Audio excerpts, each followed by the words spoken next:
ribuan orang lari ketakutan di bandara ibu kota Afghanistan. Kabarnya hal besar sedang terjadi di sana. Kabar tentang satu kelompok yang terkenal kejam berhasil mengambil alih satu negara dalam sekejap mata. Jadi sebenarnya siapa mereka? Kenapa mereka bikin orang-orang panik dan kabur bahkan sampai rela menyelip di ban pesawat? Dan akan seperti apa nasib Afghanistan di masa depan setelah kejadian ini? Mereka bernama Taliban. Ya, ngomongin sejarah kelompok ini emang rumit banget. Tapi yang jelas kita tahu, kelompok militan ini awalnya didukung oleh Amerika untuk ngelawan musuh bebuyutannya. Tapi setelah Uni Soviet berhasil diusir, ternyata mereka malah berebut kekuasaan. Meskipun sempat beberapa waktu hilang, kelompok Taliban justru pelan-pelan mulai nguasain banyak wilayah dan terus ngelanjutin misinya ngebangun negara dengan ideologi yang mereka punya. Sampai akhirnya peristiwa mengerikan ini terjadi. Setelah itu, kelompok Taliban langsung ikut terseret karena mereka ngelindungin otak di balik serangan itu. Amerika pun datang menyerbu dan menjatuhkan kekuasaan mereka. Tapi tiba-tiba ke hari ini, setelah puluhan tahun, Amerika memutuskan untuk pergi dari Afghanistan. Setelah itu, mimpi buruk pun seolah datang. Apakah itu? Ya, Taliban dengan cepat mengambil alih pemerintahan Afghanistan, bahkan hanya dalam 10 hari. Gila banget. Bagaimana Taliban melakukannya? Rahasianya, satu, ternyata mereka udah menguasai negara jauh berbulan bahkan bertahun-tahun sebelumnya.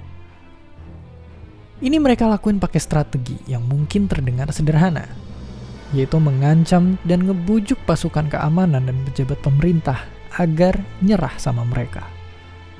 Tapi yang hebat adalah mereka lakuin itu mulai dari tingkat pos jaga-jaga desa sampai ke daerah setingkat kabupaten hingga provinsi.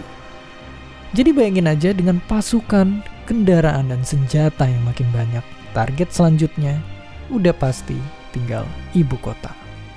Dan ketika tentara Amerika akhirnya pergi, nggak ada pilihan lain selain nyerahin kekuasaan secara damai demi menghindari ancaman pertumpahan darah yang gila-gilaan. Jadi cerita tadi emang kedengaran serem dan mungkin kita sekarang ngerti semua ketakutan dan kepanikan orang-orang. Apalagi kalau ngelihat masa lalu, kisah mereka jauh dari kata indah.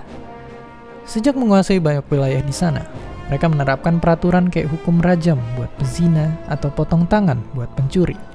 Mereka ngelarang televisi, musik, bioskop, anti keberagaman, dan benci pendidikan dan kesetaraan buat perempuan. Bahkan nembakin mereka yang pergi ke sekolah. Saking ngerinya, jutaan penduduk Afghanistan akhirnya kabur dan ngungsi ke macam-macam negara.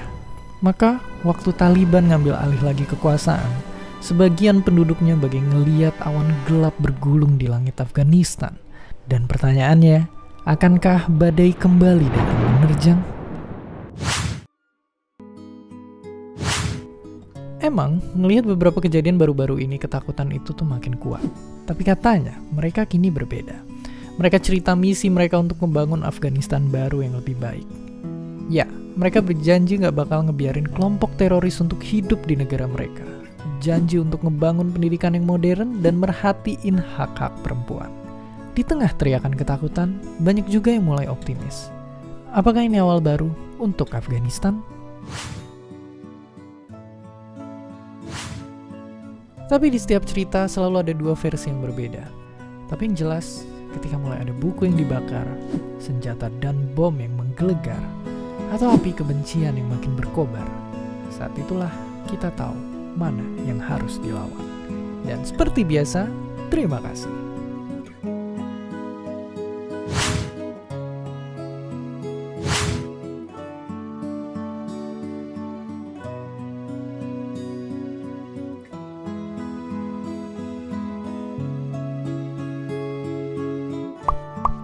Terima kasih udah nonton Kok Bisa. Punya pertanyaan lagi? Tulis aja di kolom komentar di bawah. Keep asking and stay curious.